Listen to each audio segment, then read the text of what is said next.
welcome to the Deep Dive. Today, we're venturing into a really fascinating part of our genetics. Yeah, the world of non-coding RNA. Exactly. Specifically, we're looking at a gene called RNU4-2. Think of it as, well, exploring a part of our biological instruction manual that doesn't directly build proteins, but does other incredibly important jobs. Absolutely. And for you, the learner, we've gathered the key findings from two really recent, quite groundbreaking studies. Groundbreaking how? Well, they've shed significant light on this particular non-coding gene, RNU4-2, and its, frankly, surprising role in neurodevelopmental disorders, or NDDs.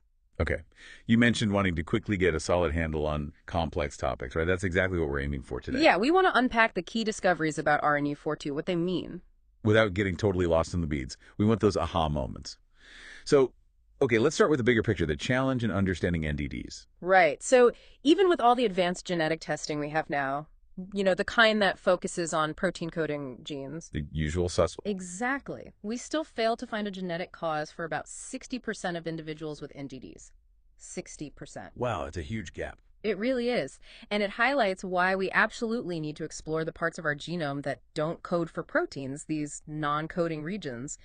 People used to call it junk DNA, but it's clearly not junk. It's the dark matter of the genome, perhaps. That's a great analogy. And RNU4-2 is right in that territory. So what's this gene actually doing? Yeah, what's its day job in the cell? So RNU4-2, it's a non-coding RNA gene. It doesn't make protein instructions. Instead, it produces a functional RNA molecule. Whoa. It's called U4 small nuclear RNA, or U4 snRNA for short. Now, this U4 snRNA is a crucial piece of a much larger molecular machine. A machine? Okay. Yeah, called the U4U6.U5 tri-snRNP complex. Think of it as a really specialized component of vital cog inside our cells. Okay, a specialized cog or tool. What does this tool do? Its main job is being a core part of something called the major spliceosome. Spliceosome? I've heard Yeah. that term. It's involved in processing genetic information, right? Precisely. Imagine our genes have the essential instructions, like recipe ingredients, but they're mixed with extra bits, filler material, called introns. Right, the bits that need removing. Exactly. The spliceosome acts like a super precise editor. It snips out those introns from the initial RNA copy, the pre-messenger RNA. Leaving just the important instructions. Yes, so the edited messenger RNA is ready to be used to build proteins. And that U4 nRNA, made by RNU4-2, is absolutely essential for the spliceosome to work correctly. Without it, the editing goes wrong. Okay, so RNU4-2 makes a critical part of this genetic editing machine. Now, what's the big breakthrough connecting it to NDDs? The really huge finding, the headline news from these studies, is that new mutations, we call them de novo variants in RNU4-2, are actually a surprisingly frequent cause of a specific neurodevelopmental syndrome. Frequent. How frequent? Well, one key study identified heterozygous variants, meaning a change on just one of the two gene copies within a tiny, very specific region of RNU4-2, just 18 base pairs long. 18 base pairs. That's minuscule in the grand scheme of the genome. It really is. And they found variants in this tiny region in 115 individuals with NDDs. And why is that specific 18 base pair region so important? That's the fascinating part. When you look at that same 18 base pair segment in the general population, people without NDDs, there's a remarkable lack of variation. It's incredibly stable, highly conserved. Suggesting it's doing something really critical. Absolutely. It strongly implies this tiny region is vital for the function of U4 snRNA. So even small changes there are likely to disrupt how the spliceosome works, potentially causing significant problems. Okay, so this tiny vital region is hit by mutations in these individuals. And wasn't there one specific mutation that popped up again and again? Yes, exactly. The most common variant they found was a single base insertion. Specifically, it's called N.6465NST. Meaning a single T's nucleotide, one of the DNA building blocks, gets inserted between positions 64 and 65 in the RNU4-2 gene sequence. And this specific insertion was common? Amazingly common. It was found in about 77.4% over 3/4 of those 115 individuals identified with RNU4-2 variants. Wow. The exact same tiny change in so many unrelated people. That sounds, well, really unusual for genetic disorders. It is highly unusual. The recurrence rate is exceptionally high, even compared to the most frequent mutations we see in protein coding genes known to cause developmental disorders. So why? Why would this one specific insertion happen so often? Well, there are a few possibilities being explored. One idea is that this specific spot in the RNU4-2 gene might just be a mutational hotspot. Like it's more prone to errors. Potentially, maybe because the gene is very active, highly transcribed, and it sits in a region of the chromosome that's sort of open or accessible, which might make it more vulnerable during DNA replication or repair. Okay. Any other theories? There's also a really intriguing possibility involving something called positive germline selection. Meaning the mutation itself might give some kind of advantage.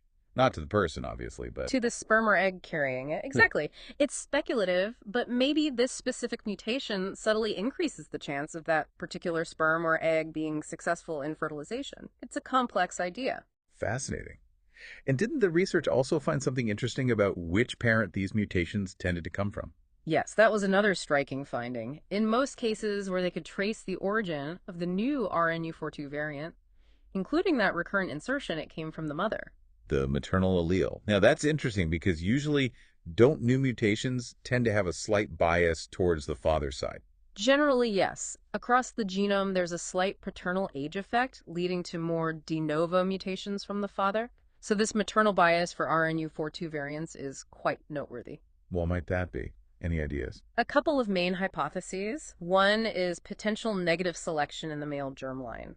Perhaps sperm carrying this particular RNU4-2 mutation are somehow less viable or less successful. Do they get weeded out before fertilization? That's the idea. The other possibility involves genomic imprinting. This is where a gene's activity depends on whether it came from mom or dad. Right. Some genes are switched on only from one parent's copy. Exactly. So if, hypothetically, the paternal copy of RNU4-2 is usually more active during crucial early developmental stages, a harmful mutation there might be too damaging for development to proceed normally. Whereas the same mutation on the less active maternal copy might be survivable but still cause the NDD. Precisely. It could lead to the observed syndrome. These are definitely areas needing more research, but the maternal bias is quite clear in the data so far. Okay, so we have these tiny changes, often from the mother, hitting a critical spot. Let's get into the mechanics. How do these changes actually muck up the works and lead to developmental issues? You mentioned the location within the U4-U6 structure. Right. That critical 18 base pair region isn't just randomly located.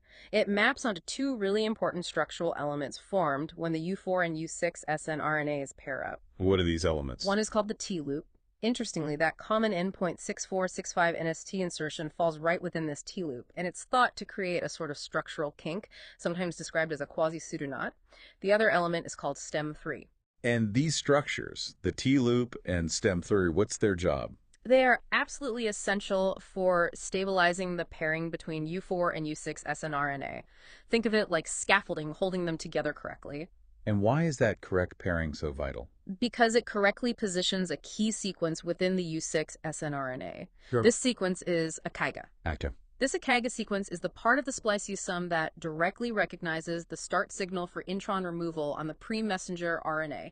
Those signals are called the 5 splice sites. So the structure positions the reader sequence correctly to find the cut here signals. Exactly. So if you mess up the structure with a mutation in that critical RNU4-2 region... You mess up the positioning of the ACAGA reader. Precisely. And that disrupts the spliceosome's ability to accurately find and use the correct 5-foot splice sites. What happens instead? Does it just skip them? Not necessarily skip. What the researchers found by looking at the actual RNA molecules in individuals with these RNU4-2 variants was an increase in the use of incorrect or unannotated 5-foot splice sites.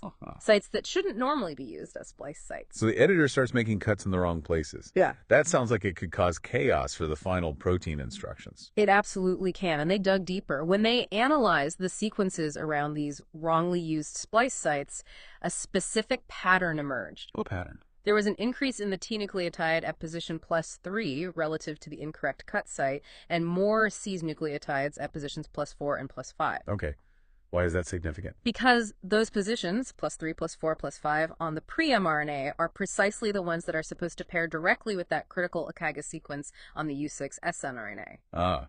So the mutation in U4 from RNU4-2 changes the U4-U6 structure, which slightly alters how U6's ACAGA sequence interacts with the pre-mRNA, making it more likely to bind to and cut at these wrong sites that happen to have that TCC pattern. You've got it. It provides a really clear molecular mechanism.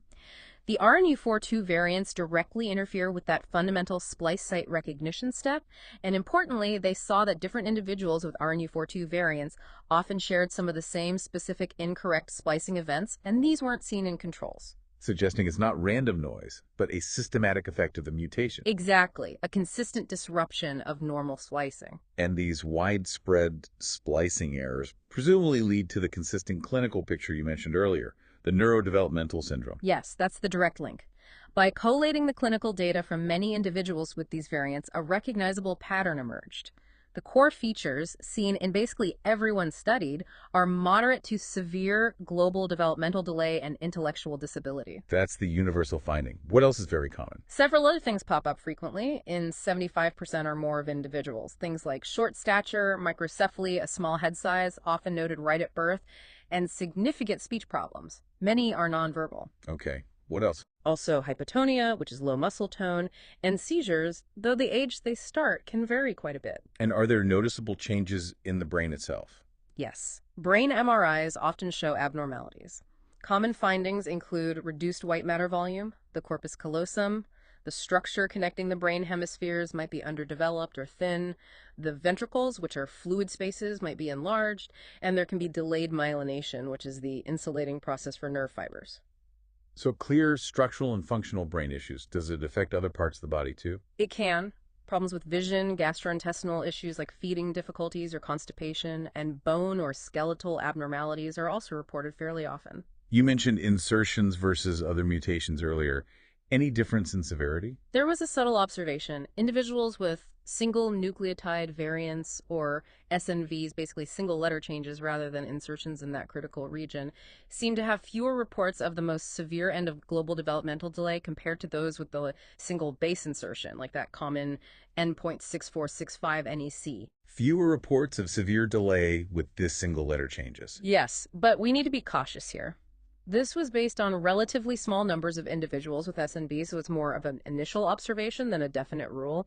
More data is needed. Understood. And what about appearance? Are there distinct facial features? Yes, that's another interesting aspect. A high percentage of individuals share some characteristic facial features. Things like a myopathic look to the face, sort of like muscle weakness, deep-set eyes, a wide bridge of the nose. These features could potentially be clues for clinicians. A recognizable pattern. So putting it all together, how common might this RNU4-2 syndrome be within the broader population of people with NDDs? Based on the large cohort studied, the estimate is that variants in this specific 18 base pair region of RNU4-2 might account for around 0.4% of individuals with NDDs. 0.4%.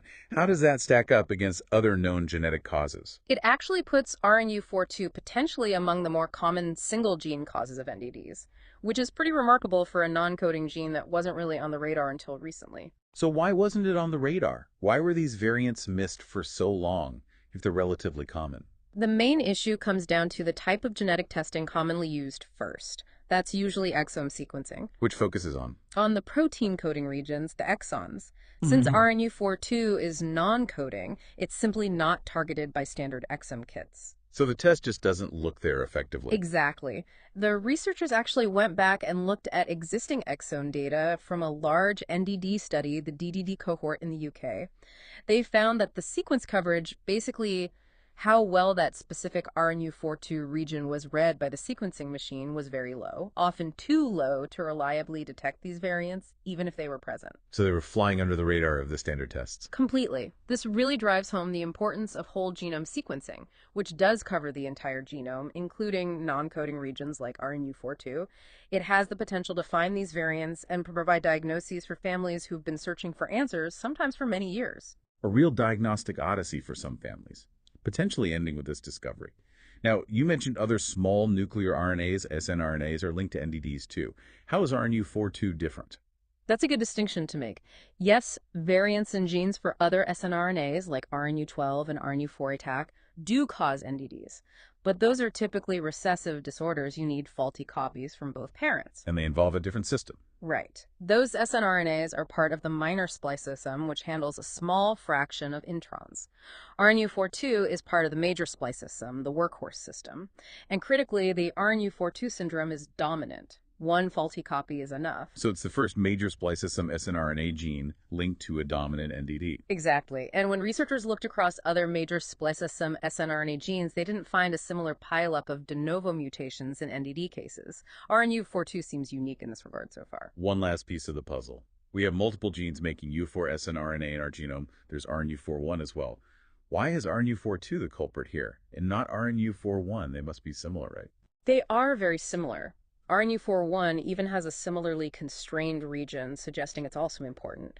But the key difference seems to be expression levels, especially in the brain during development.